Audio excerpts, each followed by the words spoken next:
কুমিল্লা থেকে একদিনে ঝর্ণা এবং পাহাড় দেখতে চাইলে আজকের ভিডিওটা আপনার জন্য, যেখানে সকালে বেরিয়ে বিকেলে চলে আসতে পারবেন। সকালবেলা মূলত আমরা ট্রেনে করে চলে আসি কুমিল্লা থেকে সীতাকুণ্ড। এখান থেকে জনপ্রতি 50 টাকা করে হিসাব করে আমরা 250 টাকা রিজার্ভ করে একটা অটো নিয়ে নেই ঝর্ণার উদ্দেশ্যে। আজকের ভিডিওতে আপনাদেরকে দেখাবো সহস্র ঝর্ণা, ঝর্ণা 2।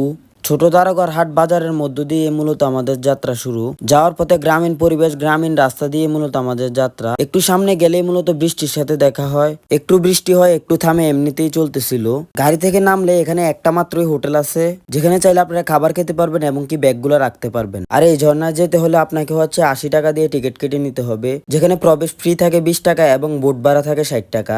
যেহেতু লেকের উপর দিয়ে বোট দিয়ে আপনাকে নিয়ে যাবে এবং আনবে, আপ ডাউন টিকিটটাই কিন্তু 60 টাকা। লেকের পারে আসলে আপনারা হচ্ছে যে এরকম সুন্দর মেঘালয় পাহাড় দেখতে পারবেন। বিশেষ করে বৃষ্টির সময় কিন্তু মেঘগুলা পাহাড় ছোঁয়। আর এই বর্ষার সিজনে কিন্তু আপনারা চাইলে এখানে আসতে পারেন, ঝর্ণার সব থেকে সুন্দর ভিউটা উপভোগ করতে পারেন। আমরা বুটে করে যাচ্ছিলাম আর এই পাহাড়ের সৌন্দর্যগুলো উপভোগ করতেছিলাম। পাহাড়ের সৌন্দর্য উপভোগ করতে করতে আমরা নৌকায় সবাই মিলে দুষ্টামি করতেছিলাম।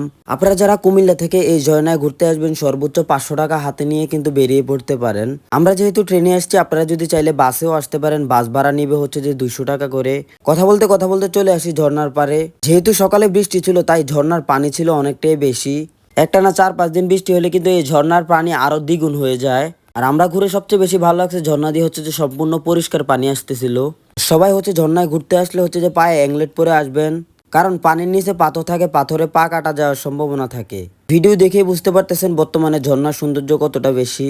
আপনারা যারা সকালে বেরিয়ে বিকেলের মধ্যে ঘুরে বাসায় চলে যেতে চান, তারা কিন্তু এই ট্যুরটা মিস করবেন না। মাত্র 500-600 টাকা খরচ করে পাহাড় এবং ঝর্ণার সৌন্দর্য দেখে বাসায় ফিরেন।